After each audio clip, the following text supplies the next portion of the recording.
to say that Bangladesh is like always my second home. বাংলাদেশকে নিজের দ্বিতীয় বাড়ি হিসেবে জানেন সাবেক Pakistani allrounder Shahid Afridi. Home of cricket খ্যাত মিরপুর শেরেবাংলা স্টেডিয়ামে ব্রডকাস্ট চ্যানেলকে দেওয়া সাক্ষাৎকারে বাংলাদেশকে দ্বিতীয় বাড়ি হিসেবে উল্লেখ করেন বুম বুম আফ্রিদি। পাকিস্তানের কিংবদন্তি এই ক্রিকেটার বলেন, বাংলাদেশকে আমি সবসময় নিজের দ্বিতীয় বাড়ি হিসেবে দেখি, কারণ এখানে আমি অনেক ক্রিকেট খেলেছি। এখানকার মানুষ ক্রিকেটের ব্যাপারে প্যাশনেট।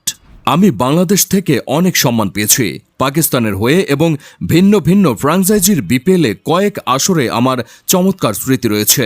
সব মিলিয়ে অভিজ্ঞতা বেশ দারুণ, এখনও উপভোগ করি। খেলোয়াড়ি জীবনে বাংলাদেশ প্রিমিয়ার লিগের শুরু থেকেই খেলেছেন শহীদ আফ্রিদি। খেলার পাঠ চুকিয়ে বিপিএলের এবারের আসরে ভিন্ন দায়িত্ব নিয়ে বাংলাদেশে এসেছেন তিনি। চিটাগং কিংসের ব্র্যান্ড অ্যাম্বাসেডরের ভূমিকা পালন করছেন কিংবদন্তি এই অলরাউন্ডার।